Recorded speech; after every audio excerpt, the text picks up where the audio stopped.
Hoje nós vamos tratar aí ainda do tema, né, vivendo para a glória de Deus, e vamos falar da relação entre pais e filhos. Então, esse é o nosso tema. Semana passada nós demos a introdução aqui do livro de Provérbios, e para sequência eu convido você a abrir então o livro de Provérbios no capítulo 1, onde nós leremos aí os versos 8 e 9, a sequência aqui do capítulo 1. Nós paramos no verso 7 a semana passada, e hoje vamos caminhar mais um pouquinho aqui. Vamos fazer essa leitura desses dois versos de modo uníssono, todos a uma só voz, nessa primeira parte do livro de Provérbios, que, como vimos semana passada, trata de provérbios de instrução, provérbios um pouquinho mais longos, apesar que são apenas 2 versos aqui nesse caso, mas que apontam para um ensino um pouquinho mais amplo, né? Então vamos lá. Dentro dessa perícope menor aqui, se você observar o nosso comitê de tradução, ele considera inclusive uma perícope maior, que vai até o verso 19, mas eu considero aqui uma perícope menor, apenas dos primeiros 2 versos, e no verso 10, com o mesmo vocativo aí, né, chamando a atenção do leitor como uma perícope secundária ou diferenciada. Então nós vamos ficar apenas com os 2 versos, que é o verso número 8 e verso número 9. Vamos ler juntos? Diz assim, pois, a palavra do nosso Deus, todos. Filho meu, ouve o ensino de teu pai e não deixes a instrução de tua mãe, porque serão diadema de graça para a tua cabeça e colares para o teu pescoço. Amém. Irmãos, nós temos aqui, então, logo na sequência, logo após a apresentação do livro, o autor do livro e o objetivo, né, do livro, que, como nós tratamos na semana passada, está aí do verso 1, basicamente até o verso 6, que é dar entendimentos, ensinar o bom proceder, a justiça, o juízo. O alvo são todas as pessoas, desde do simples ao sábio, desde os jovens aos mais idosos, e que tem como fundamento primordial o temor do Senhor. Nós sabemos que uma vida para a glória de Deus está fundamentada no fato da existência de um Deus e de viver em temor a esse Deus. Por isso o verso 7 diz que o temor do Senhor é o princípio aí da sabedoria ou do saber. E aí o segundo assunto que nos é apresentado, ou na verdade o primeiro assunto que nos é apresentado logo após essa introdução, pautada no temor do Senhor, é a relação entre filhos e pais, ou pais e filhos, que é o tema dessa nossa segunda aula e que vamos começar a tratar a partir de agora.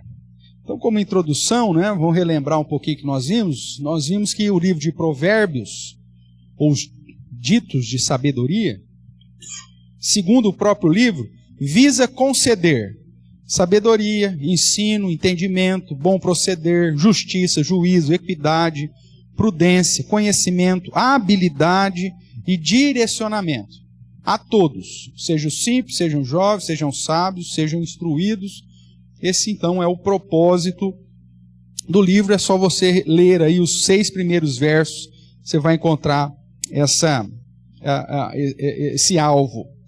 Assim, o livro trata de orientações e diretrizes para vivermos para a glória de Deus, para vivermos com sabedoria, para vivermos com entendimento, com inteligência, com um proceder bom, com juízo, com justiça, com equidade, com prudência, com conhecimento, com bom siso, com habilidade, né? E com entendimento. Então, tudo isso está embutido aqui no propósito apresentado aqui no livro de Provérbios. Ainda no primeiro capítulo, né, Salomão, numa sequência aí de provérbios de instrução, a partir aqui do verso 8, que é sempre caracterizado aí pelo vocativo, que foi traduzido por filho meu, ele sempre vai trazer, então, instruções de sabedoria. Como eu chamei já a sua atenção, o verso 8 aqui começa com essa expressão, filho meu, e aí o ensinamento. No verso 10 você tem de novo a mesma expressão, filho meu. Depois lá no capítulo 2, verso 1, você vai encontrar o mesmo vocativo, filho meu. Capítulo 3, verso 1, filho meu. No verso 11 do capítulo 3, filho meu. No verso 21, filho meu. E assim sucessivamente até o capítulo 9. Então são, geralmente, esses vocativos são uma palavra-chave, uma expressão-chave que aponta para o início ou para o reforço de um princípio de instrução instrutivo que vem da pena aqui de Salomão, né? Das instruções dadas pelo rei Salomão. Então ele sempre apresenta assuntos que tratam da sabedoria sobre relacionamentos e demais atividades dos seres humanos. E lembre-se, sempre pautado no temor do Senhor. Irmãos, aqui é a base da sabedoria, como nós já vimos, né? O temor do Senhor. Então a ideia de que se você tirou Deus da jogada, não tem sabedoria. Você pode ter conveniência, você pode ter uma certa postura de aceitação, de conveniência, mas a verdadeira sabedoria não estará presente. Porque o entendimento, a prudência, a inteligência, a habilidade está pautada no temor a Deus. Se você tira Deus da jogada, você perde todo o amparo e a base ética, moral, de respeito, de amor, de sujeição, de submissão. E aí então a gente vive cada um por si, né? Em barbárie. E aí não tem sabedoria, aí tem a força, aí tem o mais forte prevalecendo sobre o mais fraco, e você volta à prática aí, ou você pelo menos vivencia uma prática de abuso. Então a sabedoria só é possível se ela estiver fundamentada no fato da existência de um Deus soberano, de um Deus grandioso, de um Deus que vai nos julgar, e por isso então em temor a esse Deus. Porque se eu tiro do meu coração o fato da existência de um Deus justo, santo, que há de julgar todos, como diz o final de Eclesiastes, né? Dizendo que o dever de todo homem é temer a Deus e obedecê-lo. Se eu tiro isso da jogada, pronto. Por que eu vou agir com sabedoria? Por que eu vou agir com respeito? Por que eu vou agir com fidelidade? Por que eu vou ser bondoso com alguém? Se não existe Deus, eu não vou ter que prestar conta para ninguém, e a vida é uma só, é aqui e agora, o que eu fizer aqui é o que vale. Então não tem o porquê, né? O próprio ateísmo é um grande tiro no pé, porque o fato de você tirar Deus, você extingue o motivo maior da ética no coração do homem, né? Por quê? Que eu vou respeitar alguma regra. Por quê? Qual que seria a motivação? Em honra do quê? Da preservação da raça? Historicamente falando, os homens se matam desde sempre. Caim matou Abel, né? Então, se não há um temor a Deus, consequentemente todas as outras coisas acabam se esvaindo. Então, a busca da sabedoria em qualquer área da vida está pautada no temor ao Senhor, né? Por que eu constituo família? Por que eu sou fiel à minha esposa? Por que eu cuido dos meus filhos e procuro ensiná-los corretamente, a agirem corretamente? Porque há um temor de Deus no meu coração que me conduz a agir de conformidade com aquilo que Ele revelou, mesmo vivendo num contexto de dias maus, onde os homens procuram fazer cada por si aquilo que melhor parece. Então, quanto mais nós enfatizarmos essa necessidade e sermos pregadores, né, da justiça e da existência desse Deus Criador, obviamente que isso vai trazer benefício para todo mundo. Isso nós falamos semana passada, e pautado então nisso, nós começamos aí a caminhar um pouquinho no estudo de hoje. Como nós vimos aqui em Provérbios, capítulo 1, verso 8 e 9, nós temos aí o primeiro vocativo, né, a primeira chamada de atenção aqui, do livro de Provérbios, com a expressão filho meu, né, que é um vocativo de instrução. E ele vai dizer, repetindo aí, está projetado aí, filho meu, ouve o ensino do teu pai, e não deixe a instrução da tua mãe, porque serão diadema de graça para a tua cabeça e colares para o teu pescoço. Então nós vemos que a primeira instrução do livro de Provérbios traz a instrução na relação entre pais e filhos. E nós vemos que esse é o tema geral e que acaba sendo retratado em boa parte do restante de todo o livro. Então, filho meu é uma palavra específica ao filho, para que ele esteja atento ouça, né? E essa expressão, ou esse verbo ouvir, para o judeu tem uma conotação importante, é o chamar, né? Que é assim que Deus começa lá em Deuteronômio, ouve Israel, né? O Senhor teu Deus. Então, essas expressões ouve sempre tem um caráter aqui bastante importante no contexto hebraico e da cultura, né? É como se fosse uma palavra-chave, uma palavra mágica para que os ouvidos do judeu ficassem ligadão, né? A gente tem um relacionamento aí de pais, filhos, ou qualquer tipo de relacionamento, sempre tem alguma expressão que acaba chamando mais atenção, né? Escuta! Aí a pessoa, né? Ou às vezes é um nome, né? Da pessoa, principalmente quando a pessoa tem nome composto, você fala o nome composto completo da pessoa, pronto. A pessoa até treme, para o que está fazendo para ouvir. O chamar é mais ou menos isso para o povo de Israel, né? O povo judeu. Essa expressão, ouve, ó Israel, é um negócio que o cara pode estar fazendo o que for, se tem essa expressão, o cara para dar atenção àquilo que vai ser dito.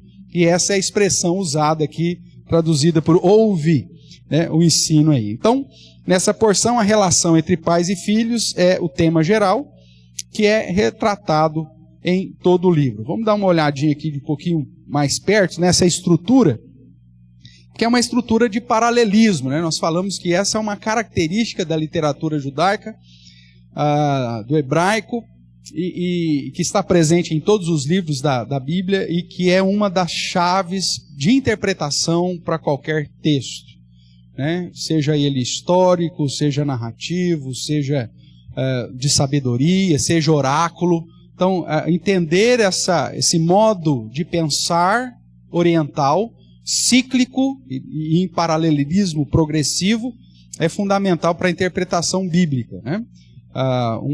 Um dos diferenciais hermenêuticos para você acertar na interpretação bíblica é levar em consideração o fato de que o judeu escreve, a maioria das vezes, se não a totalidade das vezes, em paralelismo. Então nós conseguimos observar isso aqui, eu faço uma divisão para você observar de um modo mais perto esse paralelismo. Então você tem lá o vocativo geral, filho meu, e aí você tem um verbo inicial, ouve, e depois outro na negativa, não deixes, mas duas ordens específicas que estão em paralelo. Você tem a figura do ensino, ouve o ensino, nós vamos tratar depois sobre essa palavra, e não deixes a instrução.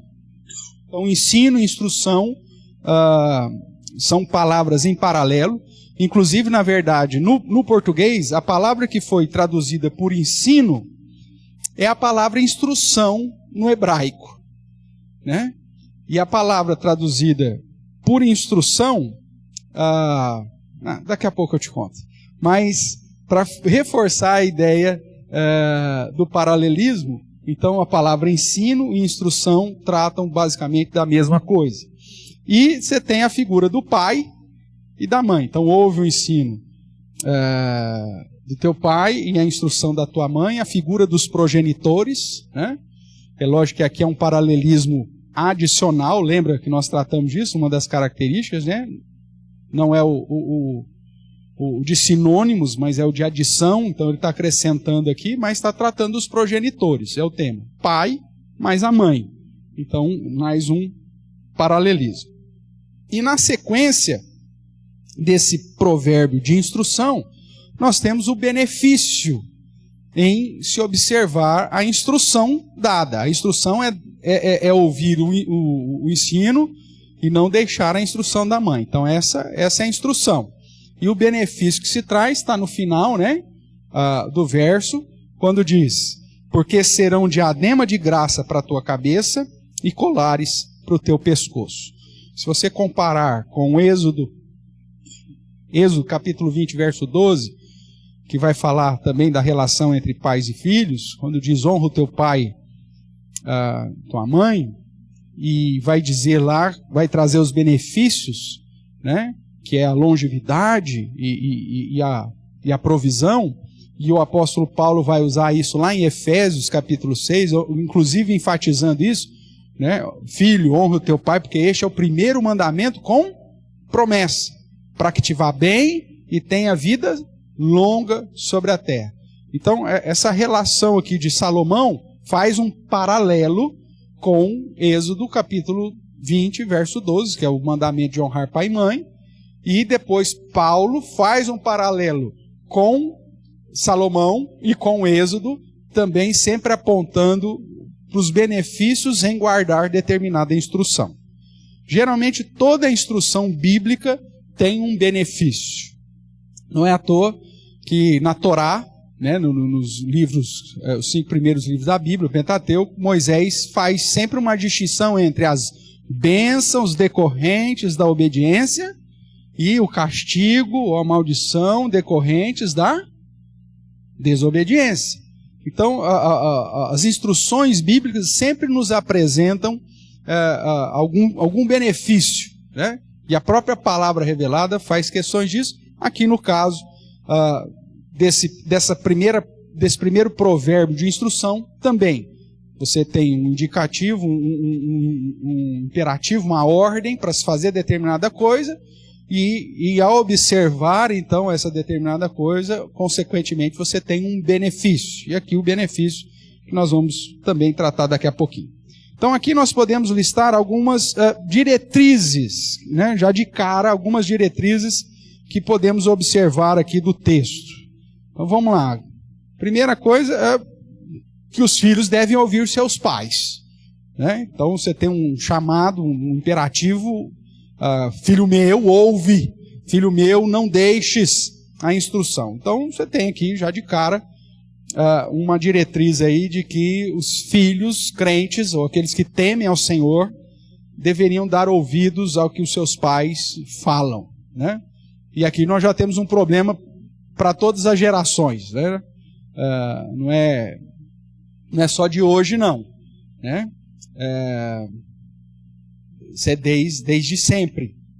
Muito provavelmente, se Caim tivesse ouvido as instruções de Adão e Eva, evitaríamos muitos problemas.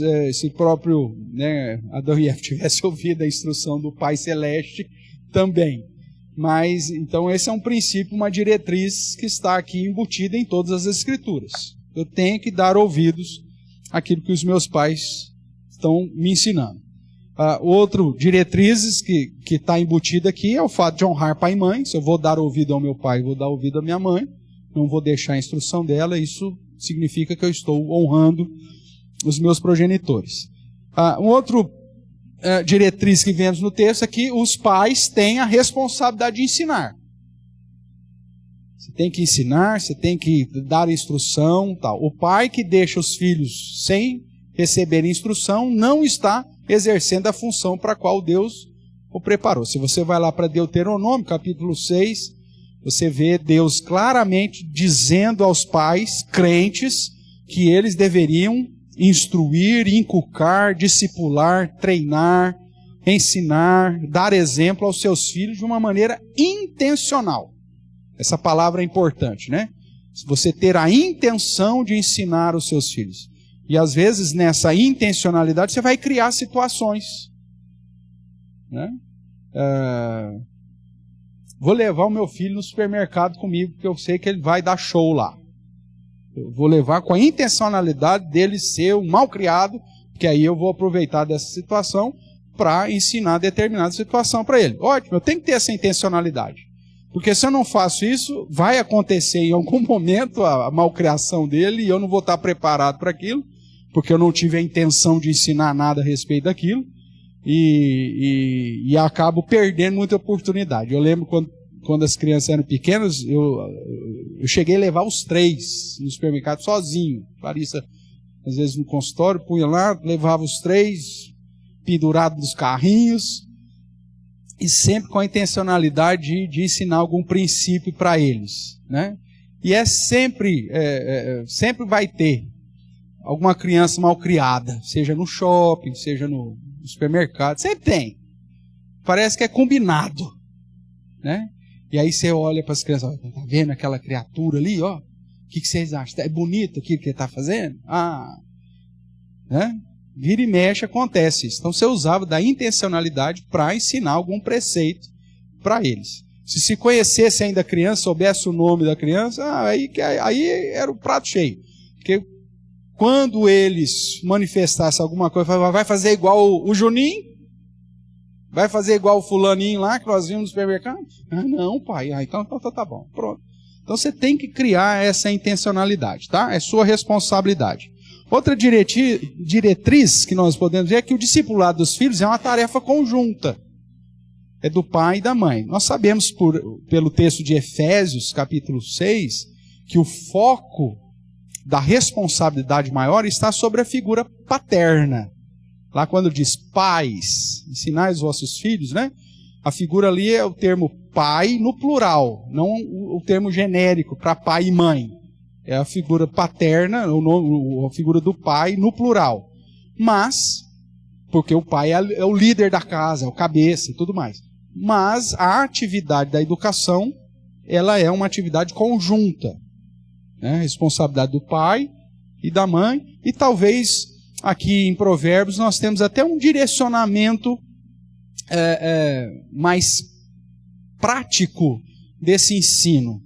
Apontando para o fato de que a mãe, ela é fonte de uma instrução mais formal. E o pai é a fonte de uma instrução mais prática, no dia a dia. Então a mãe é aquela que vai sentar com a criança e passar a lei. A Bíblia diz isso, é um ensino mais formal. Lógico que dentro da informalidade ali da casa, mas... né, ou desenhando, ou trazendo lá uma atividade, uma historinha bíblica e tal, vai isso. E o pai é no dia a dia, é ali, enquanto tá, sei lá, eu cuidando do cachorro, trocando o pneu do carro, convivendo no dia a dia, levantando, andando, sentando, caminhando, nas atividades do dia a dia que ele vai aproveitar para reforçar os princípios que a mãe, de um modo mais direto, apresentou da lei. Então, talvez esse seja um indicativo, vai ficar talvez mais claro conforme a gente for estudando aqui. Outra diretriz aí que nós podemos dizer é que ouvir e praticar andam juntos. Né? Então, a expressão a somatória, ouve e não deixe, aponta para essa ideia de dar ouvidos e praticar. O não deixar a instrução não é simplesmente não dar ouvidos para ela, mas é não deixar de colocar em prática aquilo que está sendo dito como direcionamento. Então, são diretrizes aí que acabam ressaltando. E a obediência traz benefício, é uma outra diretriz. Se você obedece, você tem um benefício do verso 9, né, que nós vamos tratar daqui a pouco, que é essa, usando aqui nas expressões poéticas e sapienciais, né, diadema de graça para a tua cabeça e colares para o teu pescoço. Lógico que aqui não é literal, mas são símbolos que apontam para algumas verdades que nós vamos tratar daqui a pouquinho. Então, de cara, nós podemos dizer que esse texto, esses 2 versículos, já nos dão essas diretrizes, que nós vamos agora trabalhar com um pouquinho mais vagar. Tudo bem até aqui? Então vamos lá. As duas palavras que aparecem aí é ensino e instrução. Só que eu disse que no português, na verdade, no hebraico, na verdade, a primeira palavra que foi traduzida por ensino, de fato é instrução no hebraico. Eu fiz aqui um comparativo de duas traduções, e você vai ver que a primeira tradução, que é em inglês, ela vai traduzir por instrução e lei. Né? Então você tem a instruction e a law. Então você tem instrução e lei.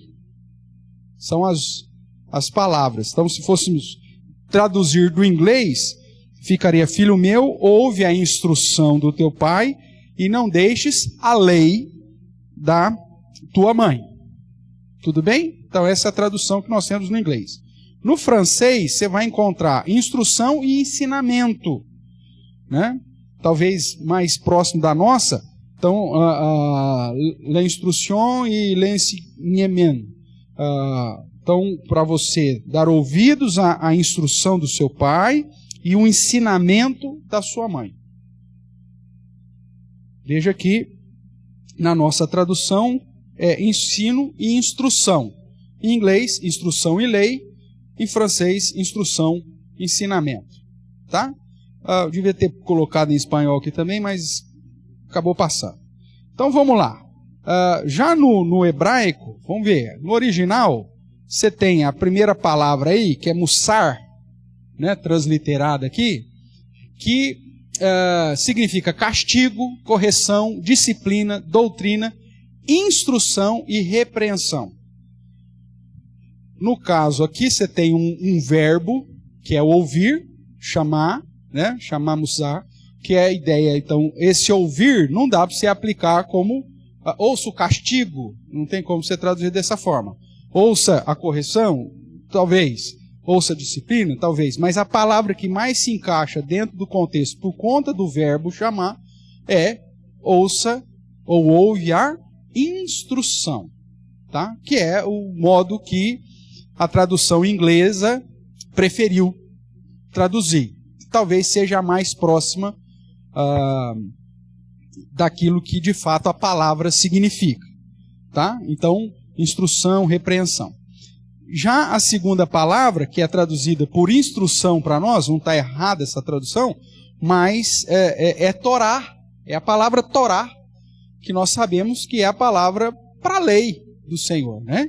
Então, é a instrução de um modo geral, óbvio, mas aponta para essa ideia do decálogo, né, dos 10 mandamentos. Então, a lei, o preceito, o ensino, o estatuto, é uma referência, então, ao Pentateuco, que é o próprio os 10 mandamentos.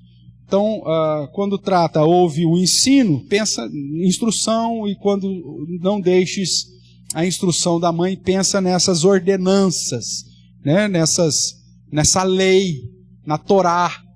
Por isso que, usando aqui a particularidade das expressões no hebraico, o fato de usar a palavra Torá como paralelo para a figura da mãe, talvez aponte para essa ideia da mãe passar esses princípios da lei, esses princípios de ordenância.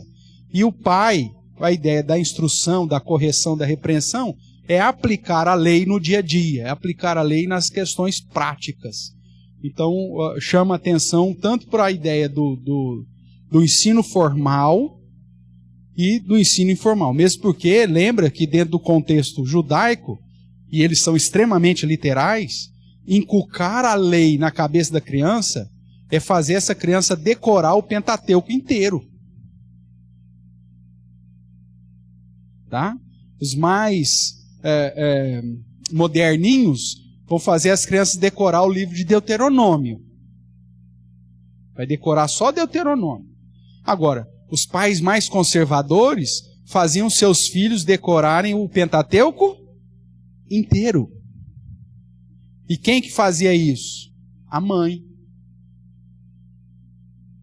Trazendo a Torá para a criança, trazendo a lei para a criança. Então talvez o contexto de Salomão aqui seja este. Apontando a mãe como a responsável para fazer esse menino decorar a lei, e aos 12 anos ele tinha que saber o Pentateuco inteiro na ponta da língua, né? Que é justamente a ideia da tradição, quando Cristo, aos 12 anos, vai para o templo e começa a tratar lá com os mestres da lei. Lembra disso? Que até José e Maria vão embora, achando que ele está no meio da comitiva lá, e Jesus permanece no templo, discutindo com os doutores da lei. Lembra disso? Por que com 12 anos Jesus fazia isso? Porque tradicionalmente era assim. Com 12 anos, o menino já tinha que saber a Torá inteira, de cor e salteado. Hoje o Juninho tem 40 anos e não sabe citar nem o Salmo 23:1. Né?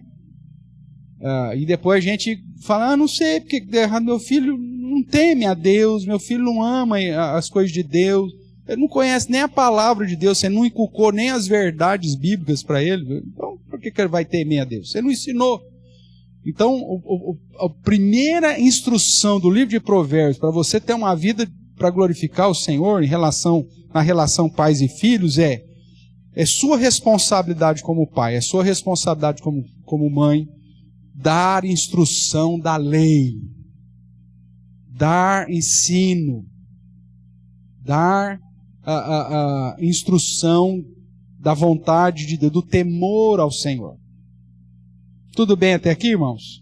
Então, eu me inclino para essa interpretação que aponta a responsabilidade da educação mútua, mas dando à mãe, até por um contexto que fazia com que a mãe tivesse mais tempo com a criança, dessa perspectiva de inculcar, de Deuteronômio 6, inculca.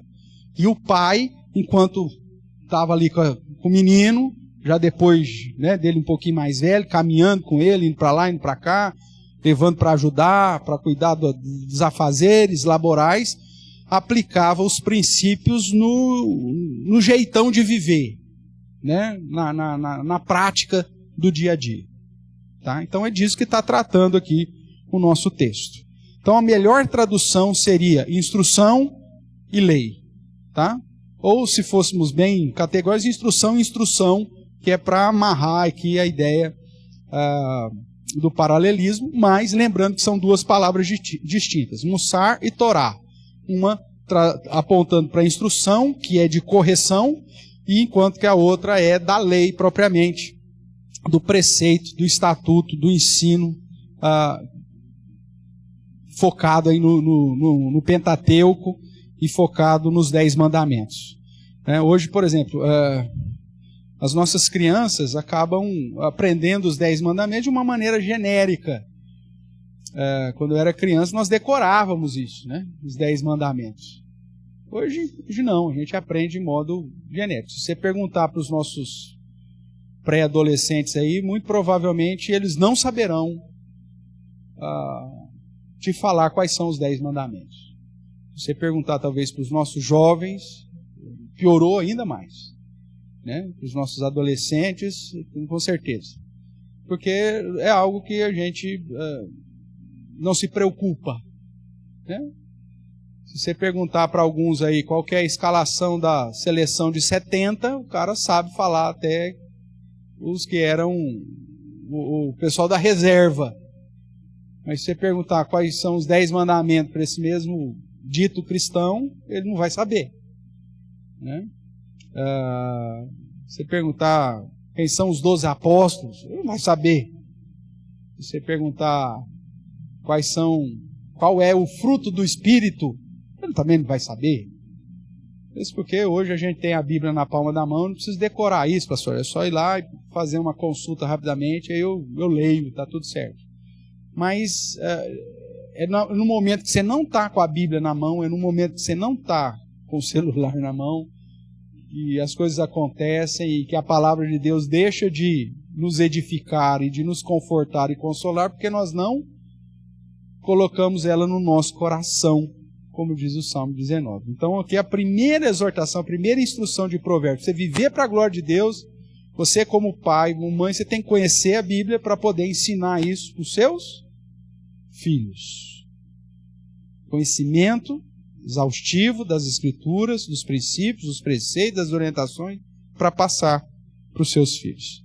Então nós vemos aqui o indicativo ouve, como eu disse, define a melhor tradução para mussar, que é a instrução ao invés de correção ou castigo. Tudo bem? Então nós temos aí essa palavra mussar, que em outros contextos está muito mais relacionada à aplicação do castigo mesmo, né? Aqui em Provérbios ela aparece várias vezes com a ideia da aplicação de um castigo físico, né? Da vara, da disciplina e tudo mais. Tudo bem? Vamos caminhar aí mais um pouquinho. Tratando agora das orientações e diretrizes, então nós vemos que o primeiro relacionamento indicado que precisa de sabedoria pelo livro de Provérbios é a relação entre pais e filhos. É assim que ele começa. Depois dele tratar do autor, tratar do objetivo do livro e da base do livro, que é o temor do Senhor, a primeira relação apresentada é entre pais e filhos. E se não tivermos sabedoria nessa área, irmãos, nós teremos grandes problemas, né? Nós sabemos que se a relação não for conduzida com sabedoria, muitos problemas, desvios de conduta, traumas, tragédias e sofrimento ocorrerão na relação pais e filhos. Mesmo você fazendo tudo direitinho, sempre ainda fica um negócio mal resolvido nessa relação entre pais e filhos. Os filhos sempre vão ter alguma reclamação dos pais, os pais sempre vão ter uma reclamação dos filhos, e a maioria das vezes é porque nós não colocamos os preceitos, diretrizes, princípios que a palavra de Deus nos ensina para essa relação. Hoje, em especial, né, nesse último século, vamos tratar assim, nós tivemos um sério problema com isso. Primeiro, pela ausência dos pais, né? Nós tivemos uma geração aí onde os pais eram totalmente ausentes, era simplesmente os procriadores, né? Você tinha lá 10, 11, 12 filhos, cada pai tinha lá 10, 12 filhos, e para facilitar, vou o exemplo lá da casa da minha mãe, né? Para facilitar, põe todo mundo com o nome com a mesma letra, né? E aí você pega lá João, José, Joaquim, Judite. Pronto, já põe tudo com J, facilita. Lá é 6, qualquer, tudo com L. Fala aí, dá o exemplo.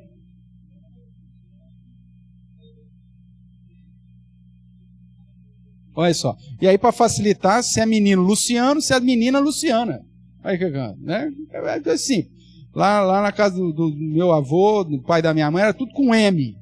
Aí você ia lá. Moacir, Martim, Marcílio, Mauro, Marcos, Marisa, Marilene, Marilda, Márcia, e vai. Né? É tudo com T, porque aí com N ficou difícil de pôr tudo com N, e aí foi pro T. E tem uns nomes meio estranhos lá, né?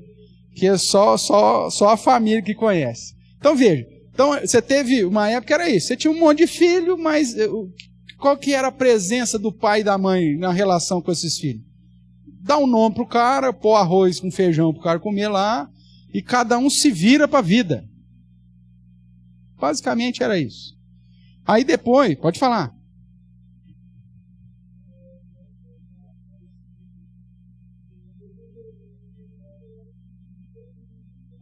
Aí põe apelido, né? No caso do meu avô, é o Nenê. Morreu, não sabe quem morreu, quem? O Nenê, 80 anos morreu, o Nenê. O Nenê de 80 anos morreu, era o apelido. Aí era filhinha, Nenê, aí põe o nome, não sabe o nome, aí põe apelido. Caixa d'água, porque aí vai alguma característica física, né? Então aí vai para facilitar para o pai e para a mãe. Mas por quê? Porque é fruto de uma geração que os pais eram só procriadores, não é nem progenitor, porque o progenitor ele vai ainda prover, não sei o que, às vezes nem provia direito, cada um se vira, quem for mais esperto aí, né, pega a coxa, senão vai sobrar o curancho aí, é mais ou menos isso. E depois nós tivemos como consequência disso, né, todo mundo, os pais não são presentes, aquela coisa toda. Aí nós estamos vivendo agora um período onde o pai é amigo, o pai é amigão, né? O pai não é pai, o pai é colega, o pai é seu amigo, faço tudo que você quer, né? Você é o rei da casa, a criança é o rei da casa, é tudo de acordo com o que ela precisa e tal. Aquela desculpa miserável, eu não tive, quero dar para o meu filho. E aí você transforma o seu filho, né, num egoísta miserável, que é essa geração que a gente está vendo aí, que, pelo amor de Deus, e alguém já disse, se você quer educar bem o seu filho, eduque bem os avós, né? Porque se você tem avós bem educados, você terá filhos bem educados, e, consequentemente, netos bem educados. Mesmo porque a tendência da geração é que vô é para estragar o filho dos outros, não é assim? Né? Tem até um áudio, sei lá, um videozinho, né? Do pai da Silvia, né? Ô Silvia, você veio falar aqui, eu sou vô, e vô é para estragar mesmo. Eu vou dar Coca-Cola pro menino, vou dar chocolate mesmo, porque eu vou, não sei o quê. E todo mundo bate palma. Nossa, que vô, que maravilha, né? É isso mesmo. Vô é para estragar, né? Já viram esse videozinho, né? Então, acho que é Silvia mesmo que chama a mulher, né? Que ele fala, Silvia, você não vem reclamar não, porque ó, eu vou estragar o meu neto mesmo. E o problema é seu agora, porque eu vou estragar e você dá um jeito de consertar depois. Quer dizer, uma perspectiva totalmente furada, né? Da perspectiva bíblica. Alguém ia falar alguma coisa?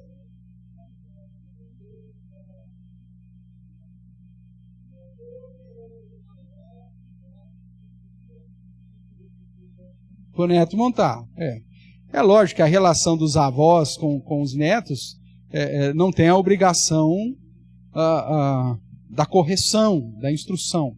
Mas quando nós entendemos que a disciplina, né? Mas quando nós entendemos que a figura do avô tem um caminho aberto no coração dos netos, irmãos, de influência, né?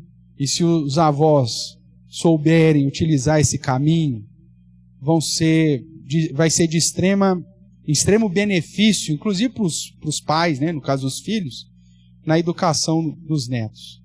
Né? A gente tende a ter uma empatia maior com os nossos avós. Aquilo que o avô fala, aquilo que o avô faz, o exemplo que o avô dá, acaba influenciando muito, tanto para o bem quanto para o mal. Né? Eu vou dar um exemplo. Na minha juventude, eu me converti com 16 para 17 anos. Para você ter uma ideia, no início da minha adolescência, a influência do meu avô era muito maior na minha vida do que do meu pai.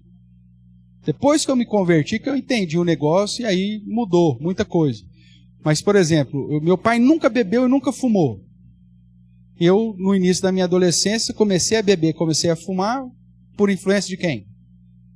Do meu avô, que fumava e bebia. Né?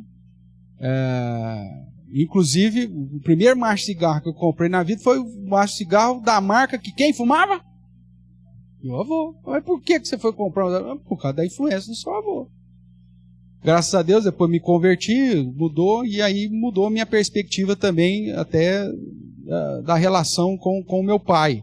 Mas geralmente é natural. Com o pai você tem uma relação de competição, né? E o avô não. O avô, você tem essa possibilidade aí de realmente olhar com olhos de veneração. E se o avô souber usar corretamente os princípios, ele vai influenciar positivamente a vida dos seus filhos. Tá? A gente vai tratar um pouquinho disso também mais à frente. Então, a relação entre pais e filhos sempre foi conflituosa, sempre foi problema, e não é à toa que Salomão então coloca como a primeira relação que carece de sabedoria pautada no temor do Senhor. Tanto para os pais quanto para os filhos.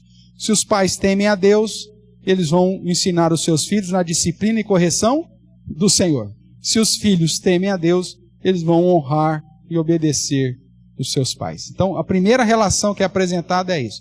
Muito provavelmente você tem a sua história em relação ao seu pai,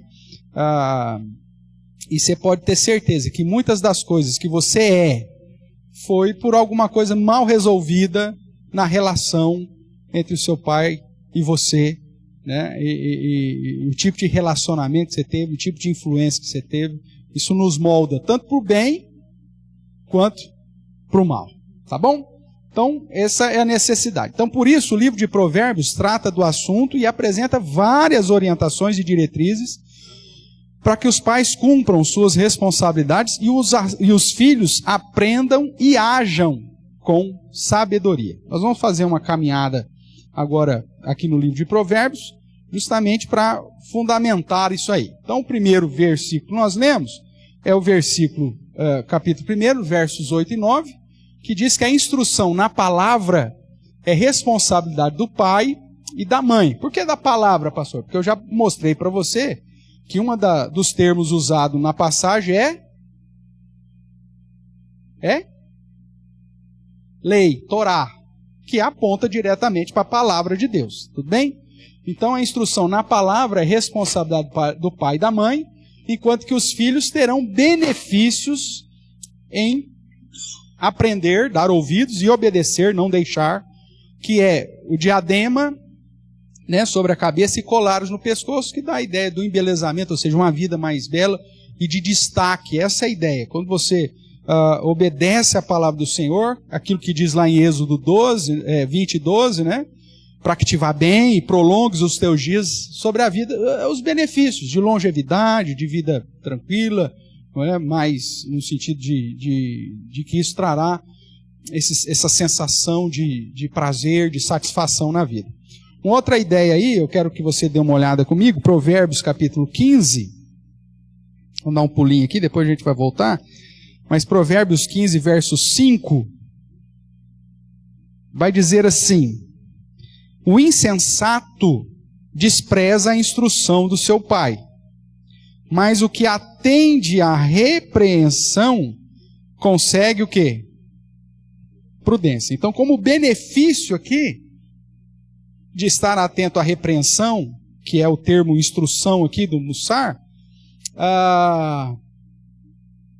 te conduz a ser prudente, te conduz a ter uma postura de prudência. É um benefício, né? Então, ouvir a instrução do pai nos conduz à ideia não só do embelezamento, né, da postura de destaque, né, que é sinônimo lá do diadema e dos colares, mas a ideia da prudência, a ideia de um conhecimento para a vida. Tudo bem?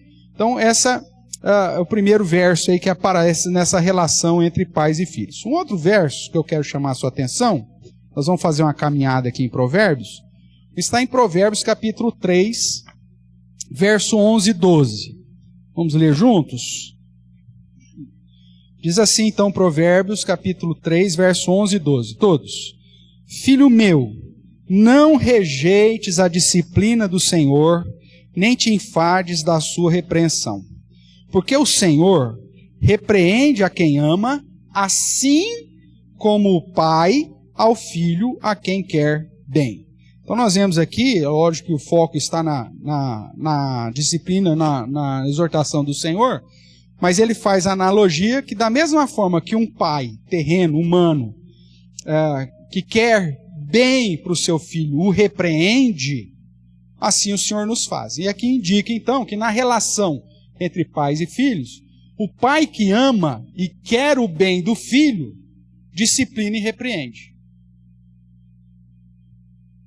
E essa que é dos conflitos da nossa geração.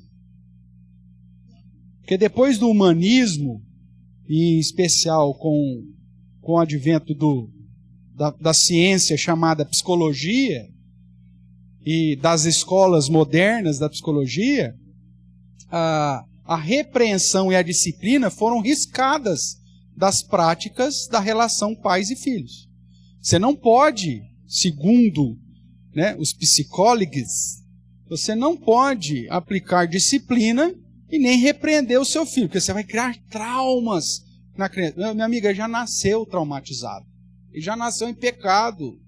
Ele já nasce em rebeldia. Ele já nasce no padrão já preparado para o mal. né? Não é a sua repreensão, a disciplina que vão suscitar na criança uma inclinação para o mal. Não, ela já nasce.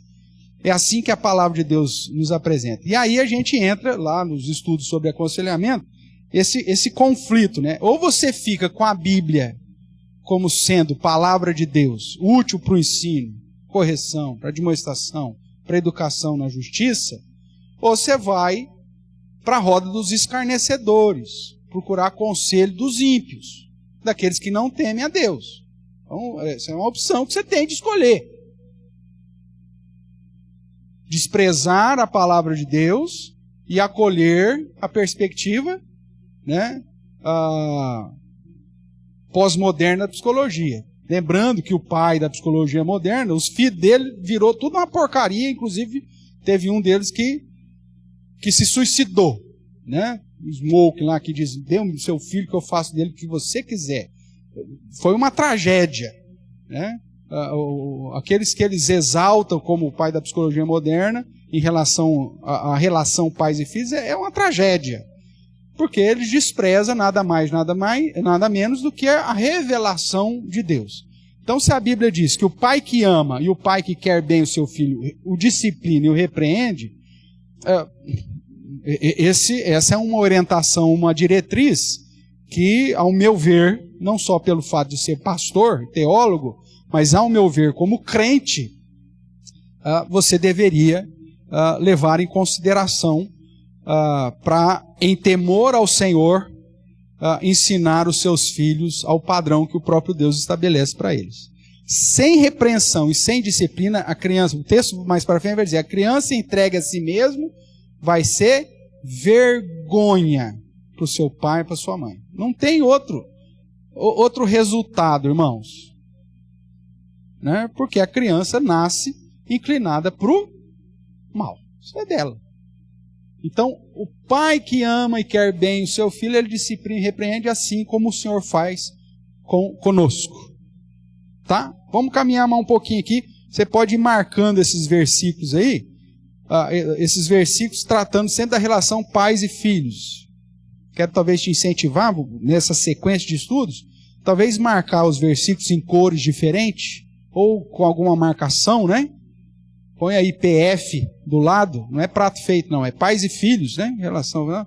Põe aí PF do lado, aí quando for sobre o dinheiro, você põe lá um cifrãozinho do lado, porque aí você tem versículos que vão te auxiliar depois no estudo, que trata sobre o padrão geral aqui da relação pais e filhos.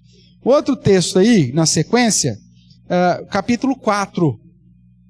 Uma instrução ainda, por isso é um pouquinho mais longo, mas aí você tem 4 de 1 a 6, vai dizer assim, ouvi filhos, veja que ele repete essa ideia, né, o paralelismo, a instrução do pai, e estai atentos para conhecerdes o entendimento, porque vos dou boa doutrina, não deixes o meu ensino. Quando eu era filho, em companhia de meu pai, veja aqui, em companhia, o fato de estar junto, andando junto. Lembra que eu falei lá no início, do capítulo 1:8, a ideia do pai ensinar ali no dia a dia, e a mãe com instrução mais específica, formal? Aqui ele também segue essa linha. Quando eu era filho, e a ideia é quando eu era pequeno, que a instrução, o ensino começa desde pequenininho, quando eu era filho, em companhia do meu pai, tenro e único diante da minha mãe, ou seja, alvo intencional de toda a atenção da minha mãe, então ele me ensinava e me dizia, retenha o teu coração as minhas palavras, guarda os meus mandamentos e vive, adquire a sabedoria, adquire o entendimento, não te esqueça das palavras da minha boca, nem delas te aparte. Não desampares a sabedoria e ela te guardará. Ame-a, ou seja, ame a sabedoria e ela te protegerá.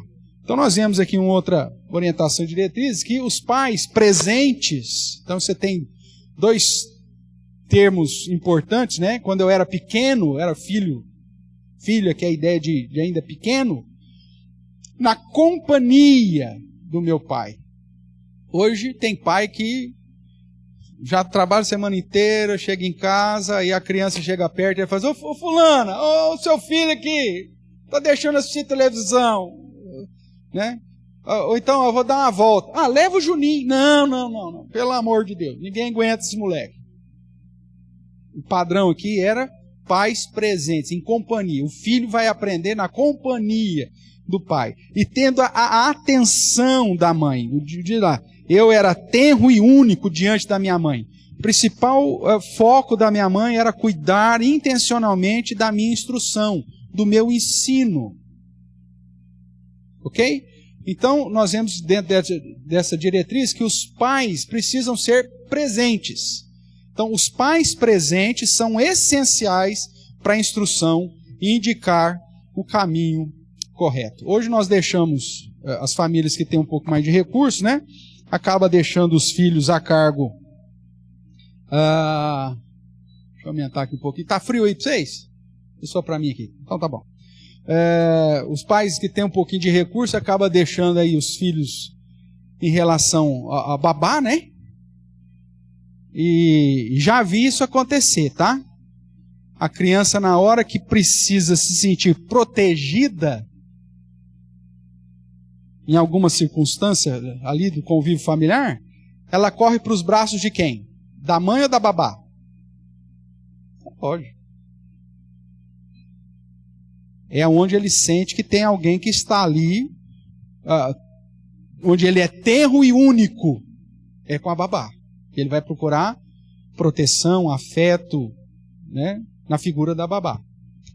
E aí a mãe, tem mãe que até dá graças a Deus. Porque aí quando a criança está enjoadinha demais, a criança não procura a mãe, procura a babá. E aí depois não sabe, não sei porque a criança não me respeita, ou não sei o quê, tal. Porque os pais não foram presentes. Nunca teve essa ideia da companhia, de ser tenro e único na presença da sua mãe. Então essa é uma orientação, irmãos. A gente, influenciado aí, né, muitas vezes pelo capitalismo, pelo materialismo, pelo feminismo, todos esses ismos modernos, nós fizemos o que com a figura materna? Nós tiramos a mãe de casa, colocamos a figura da babá ou da creche, ou seja lá o que for, do filho mais velho e tal, e a mãe então foi trabalhar para ganhar dinheiro. E aí ela falou, eu preciso dar uma vida melhor para o meu filho. Essa é a base. Por que você trabalha fora? Por que você está investindo na sua profissão, tendo lá o seu filho pequeno para ser instruído? Não, porque eu quero dar um futuro melhor para o meu filho. Sabe o que acontece em grande parte disso? Ela ganha dinheiro, é verdade, vai comprar todos os presentes que o Juninho quer, né? Com 5 anos, já não tem mais o que dar para o moleque já tem tudo, né? Já tem celular, já tem tablet, já tem carro motorizado. Com 5 anos você já não sabe mais o que você dá para o menino. E aí vem o primo pobre dar uma massinha para o moleque não larga mais a massinha com 5 anos, porque aí depois, nossa, tem tudo, olha só o brinquedo que ele gostou. Ai, fazer o quê, né? Mas joga fora, porque isso suja a casa. Aí acaba com isso. Mas aí, então a mãe vai, trabalha, tem dinheiro, compra tudo que o filho quer, não está presente, o menino não é tenro e nem único diante da sua mãe, não está na companhia do seu pai, porque o seu pai está correndo atrás da grana, e aí chega aos 12, 13 anos, descobre que o Juninho já usou droga, e já descobre que ele já tem vida sexual ativa, e aí todo o dinheiro que você ganhou nesses 12 anos de ausência da vida do Juninho, você tem que pagar o quê? Terapia pro Juninho. Olha que maravilha. E aí, que é tudo o que o psicólogo quer. É o projeto de vida dele. O projeto de vida do cara é te ensinar a não cumprir com o padrão bíblico na educação dos seus filhos, para que ele tenha um cliente a mais daqui 12 anos. Né? Só não enxerga quem não quer. Mas esse é o sistema que nós estamos vivendo. Aí você vai, tudo que você ganhou nesses 12 anos, não vai pagar o que você vai gastar dos 12 aos 18 anos, e às vezes você vai perder o seu filho ou para um suicídio, ou se enfiar mais nas drogas, ou sabe-se lá por quê. Tem pai que às vezes fala assim, mas é caro a escola do Juninho, então eu tenho que trabalhar fora. Tá.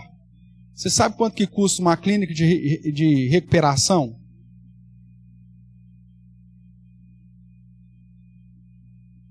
Das mais fuleiras, não estou falando nem das boas. No mínimo, o dobro do que você paga de mensalidade escolar. No mínimo. Então, se você está se matando para pagar uma escolinha lá de 1.000 conto para o seu filho, 1.500 conto que seja, eu tenho que trabalhar, não dá para ficar com o Juninho, porque eu tenho que pagar essa escola.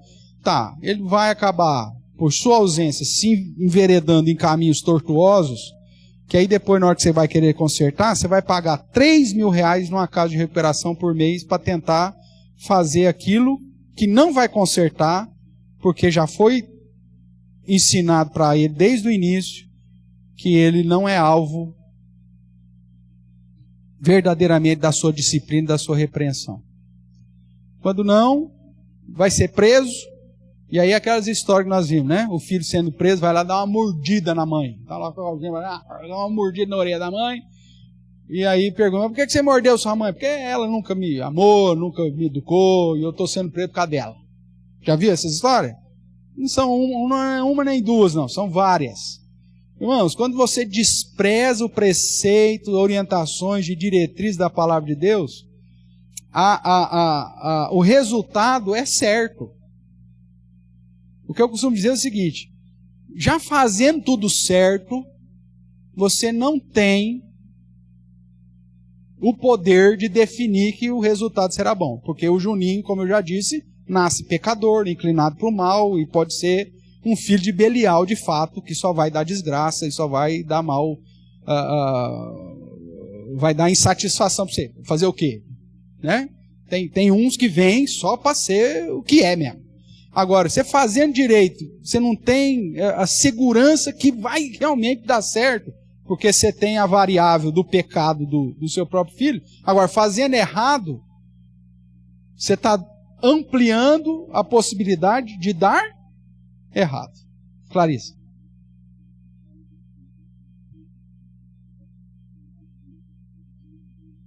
Não. Também. Com certeza. Os pais são tão pecadores quanto os filhos.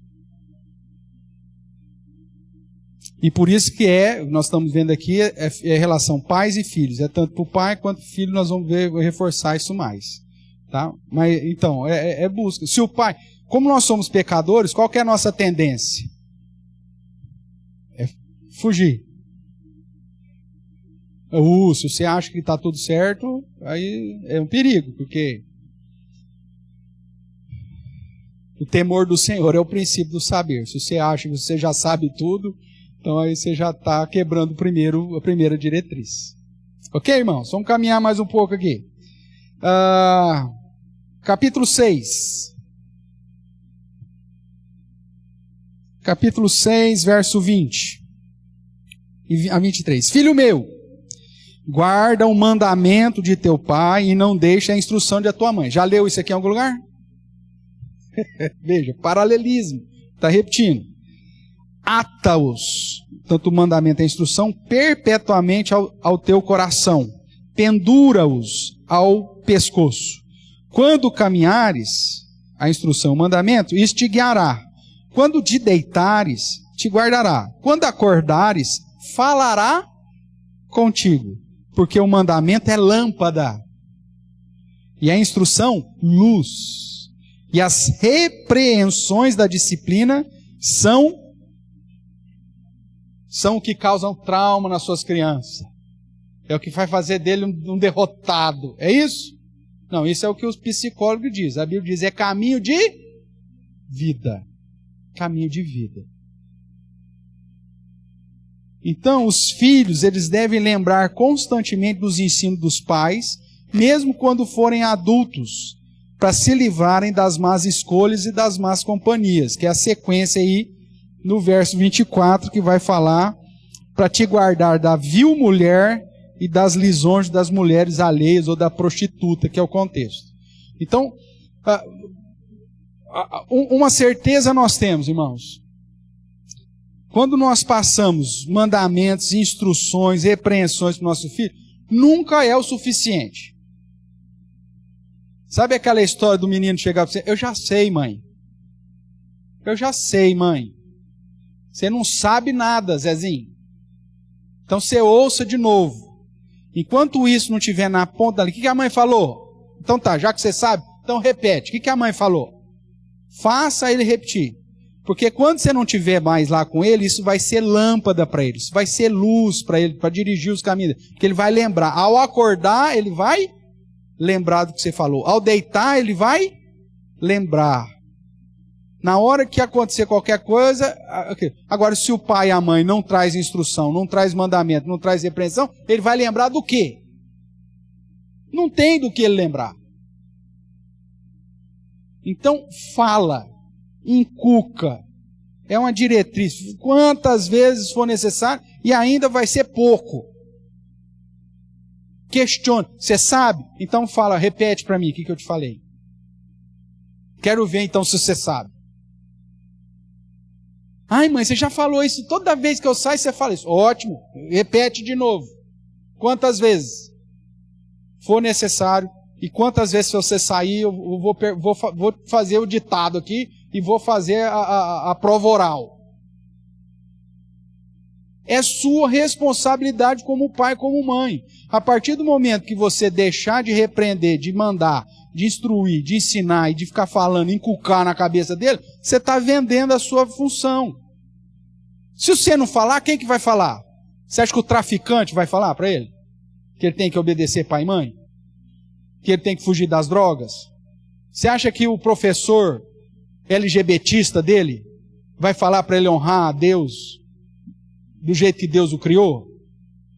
Você acha que o militante, aquele professor de história dele, militante, miserável,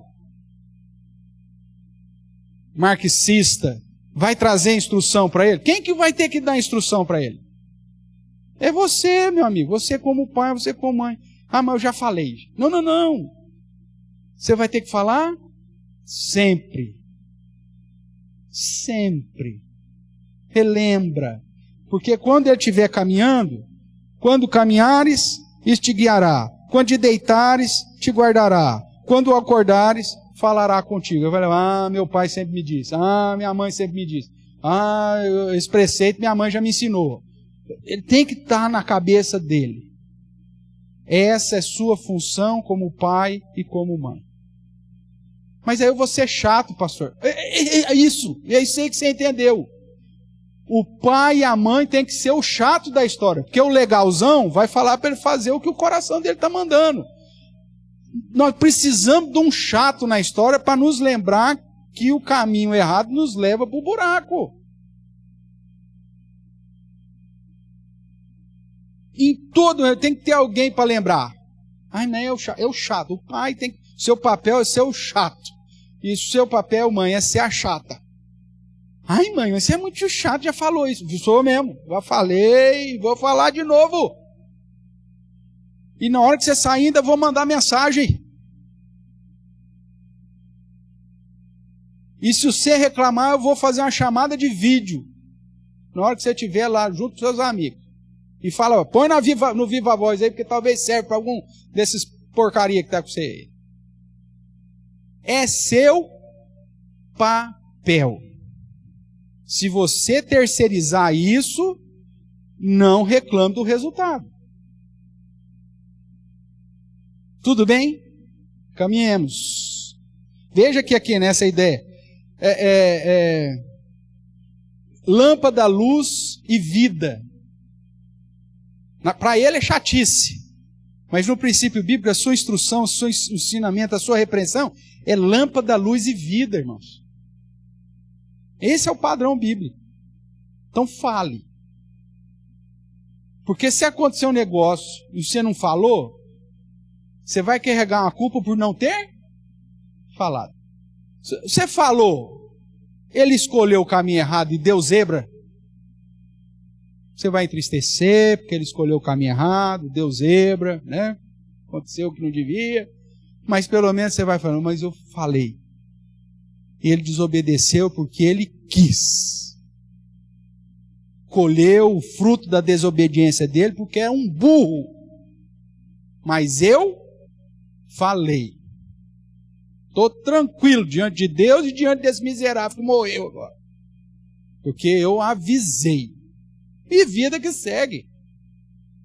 Ah, mas eu vou sentir falta do Juninho, vou ficar triste. Vai, mas vai ficar em paz porque você falou o que tinha que falar.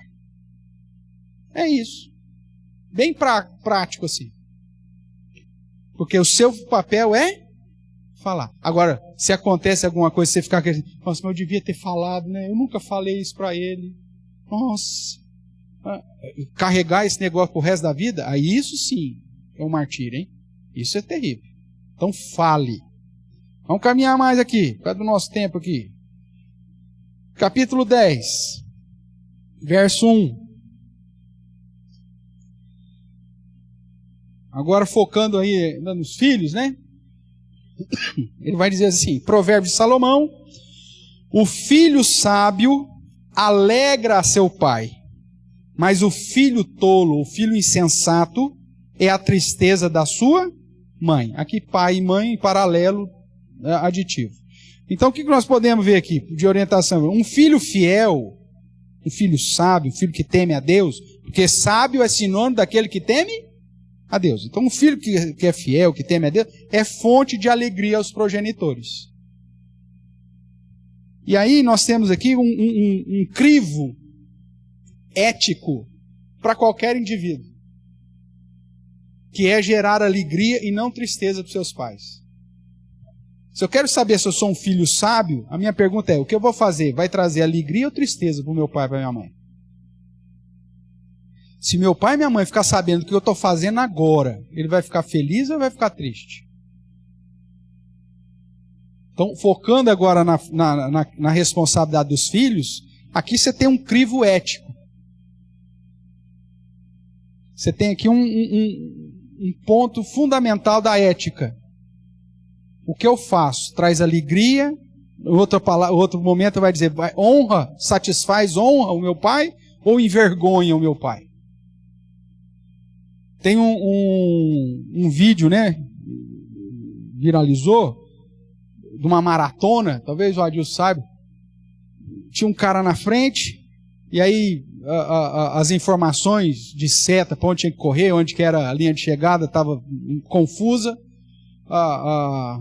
Se não me engano, as duas patetas que estavam lá com a faixinha, estava com o escrito virado para trás, então quem está correndo aqui não está vendo nada. Em vez dela virar, né, chegada, as patetas viraram o escrito para o lado errado. E o cara estava perdidão lá, nisso o segundo lugar veio, ia passar o cara, aí o cara para, chama o cara, ô meu filho, ali, ó, ali, pra você ganhar é ali. E aí então, o cara que estava em primeiro, de fato passa em primeiro, e o cara lá passa em segundo, e alguém foi entrevistar o cara que ficou em segundo lugar. Pô, mas você ia ganhar, cara. O outro lá errou lá o caminho. Por que você foi chamar lá? E o cara fala assim, mas se eu fizesse isso, o que eu ia falar para minha mãe? Como que eu ia chegar em casa e falar assim, mãe, eu ganhei, mas eu ganhei roubando do outro lá que ficou perdido. Porque ele estava na minha frente. Então eu não ia ganhar nada, ele ia ganhar, ele já estava na minha frente. O que eu vou falar para minha mãe? Essa é a noção exata de um filho sábio.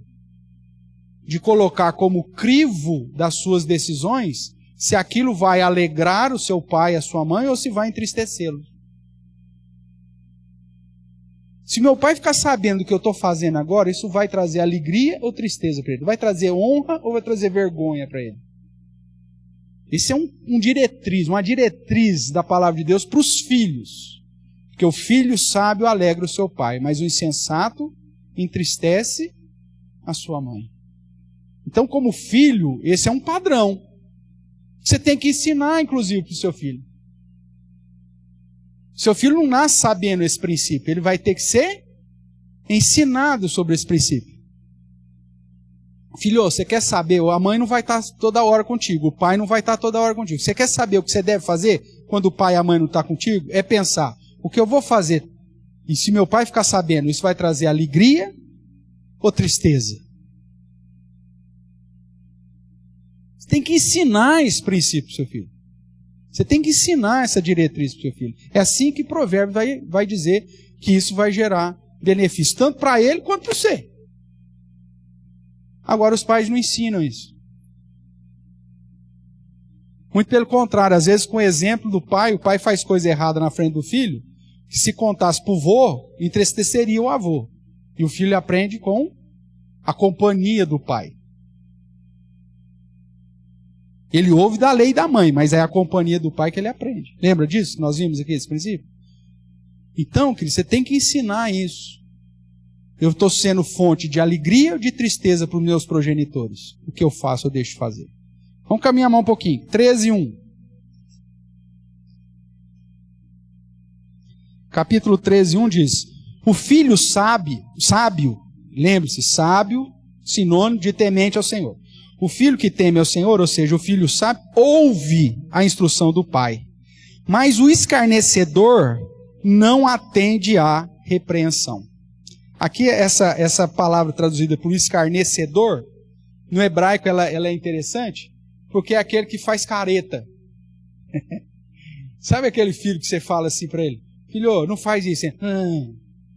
Mostra a língua, vai. Já viu, criança? Isso é a coisa mais linda do mundo. Vontade de dar um tapa no meio da orelha, a língua e lá na nuca. Essa palavra traduzida por escarnecedor é o que faz careta. É o zombador. É o escarnecedor. Então fazer careta, zombar do pai e da mãe, né, diante da instrução, é loucura.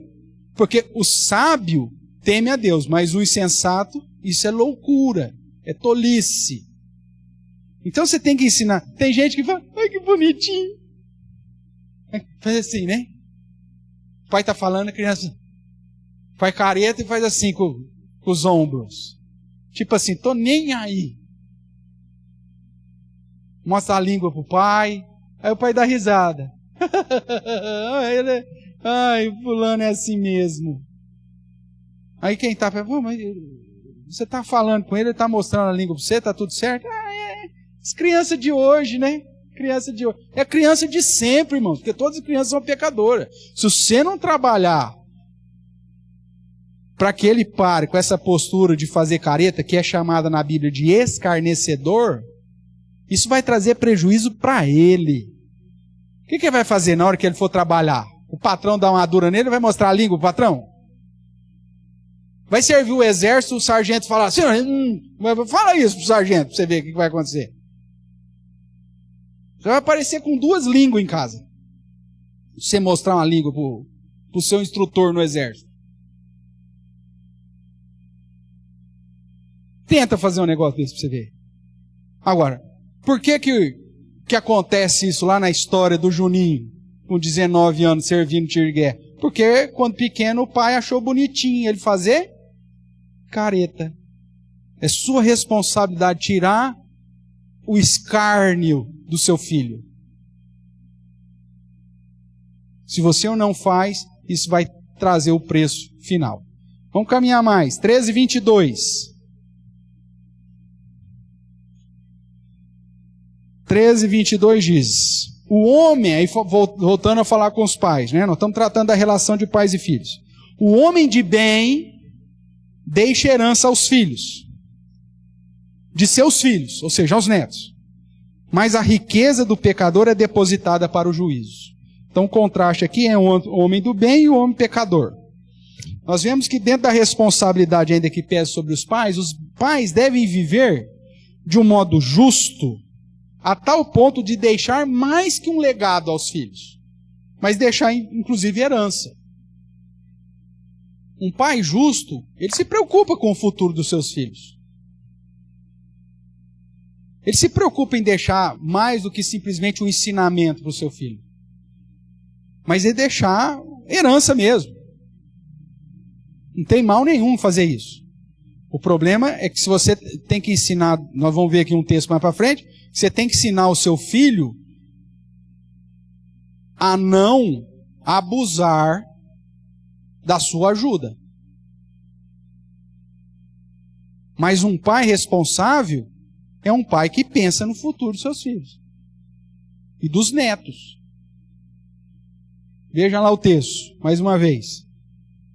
O homem de bem deixa herança aos filhos de seus filhos. Ou seja, eu estou abençoando meu neto. Porque eu estou andando corretamente, pensando no futuro. Eu não sou um gastão, eu não sou um pecador, eu não sou um cara que está destruindo o pão que eu estou recebendo. Eu estou pensando no futuro dos meus netos. Isso é justo, diz a Bíblia, não tem nada de errado. Mas desde que os seus filhos e os seus netos sejam ensinados no padrão bíblico, porque senão os seus filhos vão usar tudo que você fez para a prática pecaminosa deles. Então, é um equilíbrio de responsabilidade entre pais e filhos.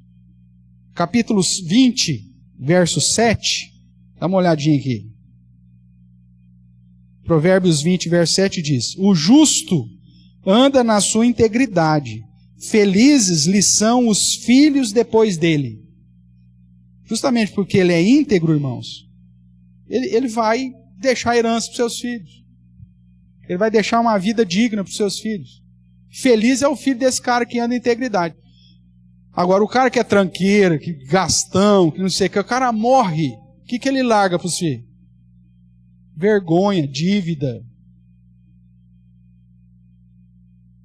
desonra. Mas você é filho de quem? Ah, sou filho do Zé Tranqueira. Ah, seu pai ficou devendo para mim, vagabundo. Morreu aquele infeliz devendo para todo mundo.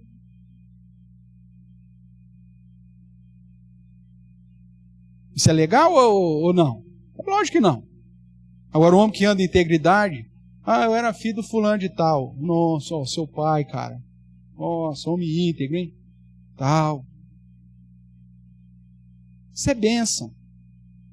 É responsabilidade do pai não envergonhar os filhos. E é responsabilidade dos filhos ser alegria para os seus pais, não envergonhar. Eu não sei se eu estou conseguindo aqui, mas a ideia é mútua, irmãos. Vamos caminhar mais um pouquinho nesse tempo que me resta aqui. Volta lá para o 13, verso 24. O 13, 24 vai dizer assim: o que retém a vara aborrece a seu filho, mas o que o ama, cedo o disciplina. Mais uma vez você está o contraste entre a psicologia e o padrão bíblico. A correção, e aqui é o castigo físico mesmo, é um instrumento de discipulado e ensino, quando aplicado no tempo certo. O tempo certo aqui, esse cedo, aponta para duas verdades. Cedo no sentido de quanto mais pequenininho, melhor. Quanto mais pequeno você ensinar e corrigir, mais fácil é. E cedo no sentido de que você não deixa passar aquilo que foi feito errado, que é passível de disciplina, para amanhã. Porque você perde o efeito didático. A criança depois está apanhando 2, 3 dias, depois não sabe nem por que está apanhando. Não tem efeito didático nenhum. Então, o castigo físico é um instrumento discipulado e ensinado quando aplicado no tempo certo. Aquela história assim, quando seu pai está viajando, mas quando ele chegar, quantos dias? Daqui 15 dias. Não adiantou nada. O castigo, seja você não vai fazer tal coisa, ou mesmo a correção, a disciplina física, ela tem o tempo de validade para ser aplicado. Tanto na perspectiva de quanto mais cedo, melhor. Ele é pequenininho, né? Ele é pequenininho, ele não sabe o que está fazendo. Sabe? Sabe? Você pode ter certeza que ele sabe. Tanto é que ele vai fazer a coisa errada, ele vai olhar para você, ó. Você fala assim, ó, não mexe aí, fulano. Juninho, não põe o dedo na tomada. Aí o que ele faz? Não é assim? Ele fica te olhando e vai. Por que ele fica te olhando? Porque ele sabe, porque ele não sabe de nada. É um imbecil em corpo de criança? Não, ele já sabe. Por isso que ele fica ali, ó. Espera você sair da sala, vai lá e faz. Então é cedo. É desde pequeno que você tem que corrigir. E é cedo no sentido também da proximidade do evento. A correção, o castigo físico, ele cabe em determinados momentos, mas desde aplicado do jeito certo, do modo certo, no tempo certo.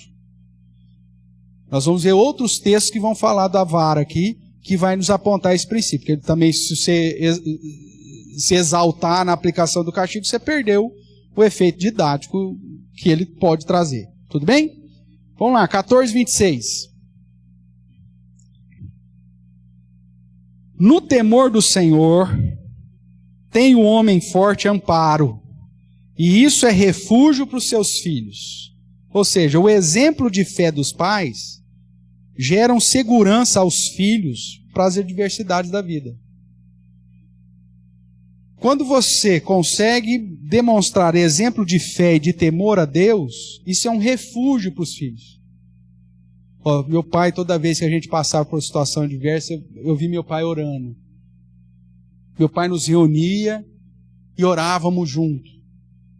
Mesmo depois que você morrer, isso vai ser um exemplo de refúgio para os seus filhos quando eles passarem por adversidades. Então, padrão de fé é um padrão também a ser ensinado, a ser mostrado. O filho nunca vê o pai vir à igreja. O filho nunca vê o pai orando. O filho nunca vê o pai lendo a Bíblia. O filho nunca vê o pai tendo comunhão com Deus.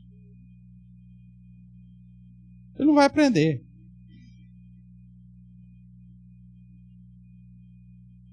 Se quem determina quem vem no culto é o filho, não é o pai. Juninho, você quer ir na igreja hoje? É lógico que ele não quer vir na igreja hoje. Ele quer ir no shopping, quer ir no parque, quer ir no circo, quer ir no cinema, porque o coração dele é estulto. O temor do Senhor é seu, você é o pai. É você que tem que demonstrar esse negócio. Tem um vídeo de um cara, de vez em quando aparece para mim, ele é católico, muito provavelmente ele é militar. Tem uns 20 filhos. Né? Exagero meu, obviamente. Mas aí ele tem aqui um tipo de musiquinha militar. Aqui em casa não tem preguiça. No domingo nós vamos para a missa. Já viu esse cara? E aí o cara filma domingo, não sei que hora da manhã, chegando no quarto, dando o toque da alvorada para a molecada. Acho que é 4 ou 5 filhos. E aí ele canta a musiquinha, no estilo militar. Os moleques pulam da cama, velho, no estilo militar. Aí entra no carro, um carro grande, 200 cadeirinhas, um moleque em cada cadeirinha. E aí ele tem outra musiquinha, estilo militar. Independente da crença dele, ele está ensinando para os filhos dele o temor que ele tem em Deus.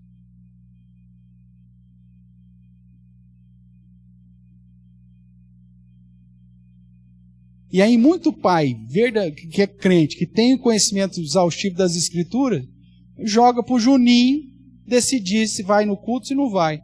Você quer, filhão? Domingo passado, irmãos, nós tivemos uma frequência razoavelmente, como não temos, mas muito baixa em relação a outros domingos. Nada me tira da cabeça que foi por causa do jogo da final do campeonato. Isso é uma miséria. Porque se seu filho te ver deixar de ir na igreja porque você ficou para assistir o jogo, se te deu uma caganeira, tudo bem. Pastor, não fui porque me deu um piriri. Seu filho te viu ser lá no trono, lá das 6 da tarde às 9 da noite. Tudo bem. Agora, você não vem na igreja e seu filho te vê assistindo o jogo das 6:30 até as 8:30, 15 para as 9, que era o horário que você tinha que estar aqui temendo ao Senhor em adoração, meu amigo, a pior burrice que você fez na sua vida foi ter feito um negócio desse. Se isso aconteceu na sua casa. Isso demonstra a sua miserabilidade. Porque foi muito infeliz. Porque o que você passou para o seu filho é que o temor ao Senhor e que o culto a Deus não é mais importante do que o seu time de futebol. E isso é vergonhoso para você. Você tinha que se sentir vergonha.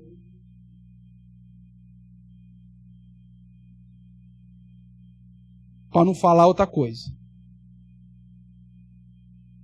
E pode ter certeza, sem medo de errar, que teve gente que não veio por conta do bendito jogo. Cuidado, irmãos. O que você está fazendo, está ensinando, hein? Está inculcando, hein? Presta atenção. Para terminar, não vamos acabar hoje aqui, né?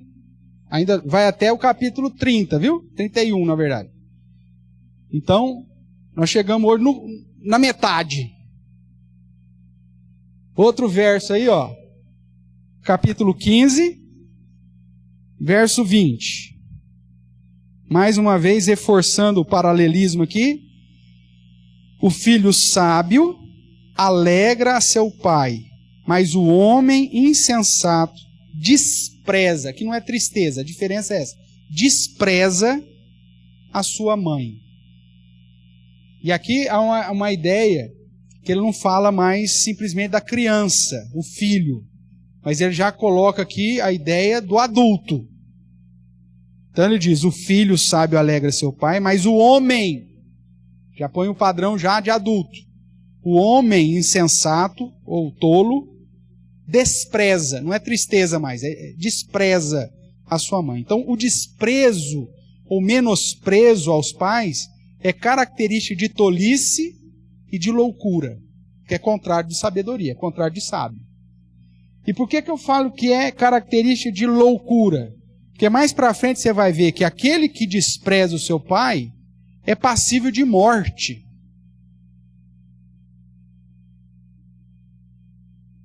Semana que vem nós vamos chegar nesses outros versos, você vai ver um desses versos que está pautado em Êxodo 21, que aponta para a seguinte situação. Se você gera uma ferida emocional no seu pai, na sua mãe, você devia morrer.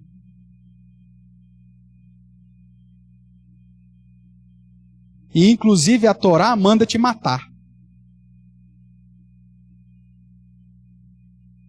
O filho que despreza, que menospreza, que machuca o coração, não é simplesmente uma tristeza, é mais. Que menospreza, despreza o pai, a figura do pai e da mãe, segundo a lei, ele é passível de morte. De uma disciplina de morte. Isso vai trazer uma orientação e uma diretriz.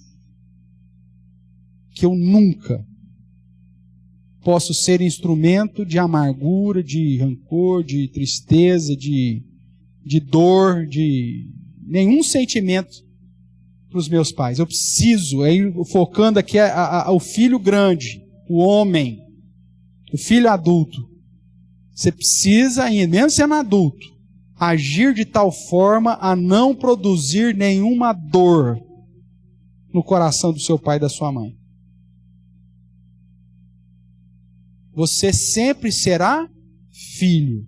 E filho sempre tem que honrar o seu pai. E esse honrar o pai, inclusive, significa você preservá-los nos erros deles. Como Sem e Jafé fizeram com Noé, que cobriram a sua vergonha. Diferente de Cã, que zombou da nudez do pai, que estava bêbado. Mesmo que seu pai e sua mãe façam alguma coisa errada, é seu papel preservá-los e não causar dor neles. Mas isso nós vamos ver semana que vem. Nós estamos pegando todos os textos de Provérbios que tratam da relação de pais e filhos. Já te apresentei aqui algumas diretrizes, algumas orientações, mas em posse desses versos todos, nós vamos juntar depois esses versos todos e vamos chegar, há 4 orientações e 4 diretrizes fundamentais na relação de pais e filhos. Tudo isso nós vamos sintetizar em 4, que é para facilitar a sua vida aí.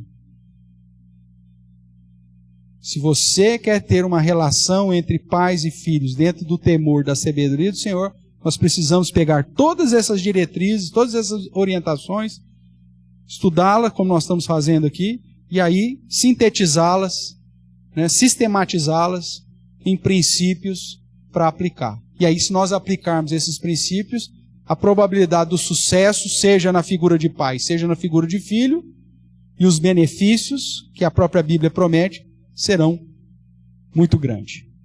Tudo bem? Alguma pergunta, irmão? Nós chegamos então até o capítulo 15, se Deus permitir, semana que vem, aula 2, parte 2, do capítulo 15 até o capítulo 31, e aí então a gente sintetiza tudo e fecha com as orientações e diretrizes resumidas daquilo que Provérbios trata sobre a relação de pais e filhos.